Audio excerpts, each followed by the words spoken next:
আরে মানুষ মুহাম্মদুর রাসূলুল্লাহ সাল্লাল্লাহু আলাইহি সাল্লামকে মারতে ছাড়েনি, আপনাকে যদি না মেরেছে তো কাকে মারবে? আরে মুহাম্মদুর রাসূলুল্লাহ সাল্লাল্লাহু আলাইহি সাল্লামকে কাফেররা মক্কার শহরেরা বলতো আল আমিন, আমানতের খেয়াল তিনি কখনোই করতেন না, কখনোই মুহাম্মদুর রাসূলুল্লাহ সাল্লাল্লাহু আলাইহি সাল্লামকে বলতেন সাদিক, সত্যবাদী।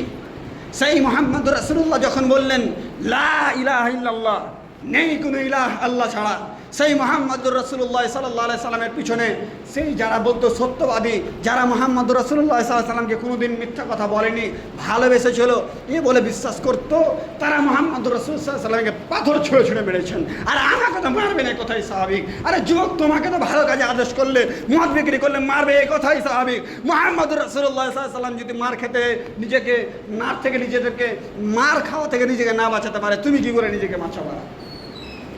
মুহাম্মদুর রাসূলুল্লাহ সাল্লাল্লাহু আলাইহি সাল্লামকে মানুষ যদি মারতে, মানুষ যদি কষ্ট পেতে, মানুষ যদি কষ্ট দিতে না ছাড়ে, তোমাকে কি করে ছাড়তে পারে?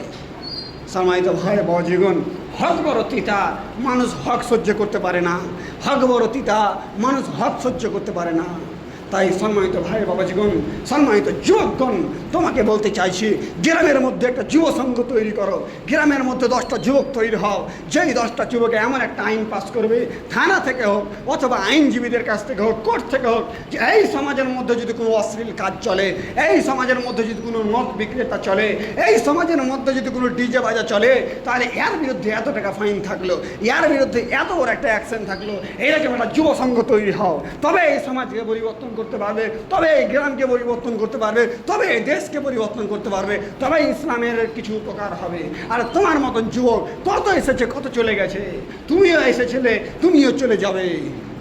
সম্মানিত ভাই বাবাजीগণ, मिटा दे अपनी हस्ती को अगर मर्तबा चाहे, मिटा दे अपनी हस्ती को अगर मर्तबा चाहे, कि दाना खाक में मिलकर गुले गुलजार होता है।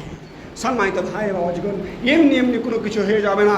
এই সমাজকে, দেশকে পরিবর্তন করতে হলে নিজেকে আগে পরিবর্তন করতে হবে, এরপরে সংগ্রাম করতে হবে, এরপরে লড়তে হবে। তবে এই জীবনকে, এই জিন্দেগিকে, আমাদের এই মিথ্যা জীবনকে যারা মানুষ নামে পশু হিসাবে চলাফেরা করছে, মানুষ নামে যারা পশু হিসাবে গুনতি হয়ে আছে, এদেরকে পরিবর্তন করা যাবে।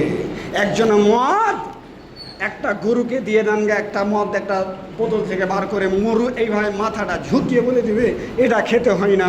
একটা ছাগলকে মদ দিয়ে দেন গা, যান, ছাগল এইভাবে মাথাটা ঝুঁকিয়ে বলে দিবে এটা খেতে হয় না। আরে একটা গাঁজা নিয়েছে, একটা বকরির আগা দিকে রেখে দেন গা, বকরিটা খবরদার নিজের মুখের মধ্যে নিবে না। কিন্তু মানুষ আপনি এমন গরুর গরু, আরে মানুষ আপনি এমন ছাগলের বাচ্চা ছাগল, আপনার মদ না খেলে দিন পার হয় না, আপনার গাঁজা না খেলে দিন পার হয় না। এর মানে এরা মানুষও নয়, এরা মানুষও নয়, এরা পশুও নয়, তার থেকেও এরা খারাপ। একটা মদ জিনিস গরু খেতে অস্বীকার করছে, যে গরুকে যা কিছু দেওয়া হয় সব খেয়ে নেয়। আর সেখানে মানুষে তোমার মদ না খেলে দিন পার হয় না যুবক, তোমার গাঁজা না টানলে যুবক দিন পার হয় না। তোমাকে আর কি বক্তব্য শোনাবো যুবক? সম্মানিত ভাই বাবা যুবক, তাই যতক্ষণ আলোচনা করার চেষ্টা করলাম, তোমাদের বা আপনাদের কিছু পরিবর্তন হওয়ার জন্য কিছু আমি চেষ্টা করলাম।